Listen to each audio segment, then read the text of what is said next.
How to separate sand-gravel mixtures. Separating sand and gravel allows you to sort through the components in order to supply sand to a sandbox and gravel to a driveway or stone walkway. Sifting through the mix requires a lot of time and patience, but the end result is extremely gratifying. Things you'll need: window screen, 2 wheelbarrows, bucket. Place the window screen on top of one wheelbarrow. The screen should hang over all 4 sides to prevent screen from sinking or tipping. Empty 1 bucket of mixed sand and gravel onto the screen.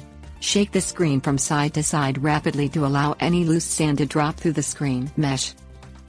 Rub your hands in the mix on top of the screen in a circular motion.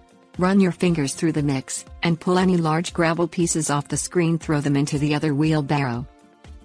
Shake the screen one more time to sift the remaining sand through. Dump any gravel left on the screen into the second wheelbarrow. Replace screen and repeat this process as many times as needed until all mix is separated.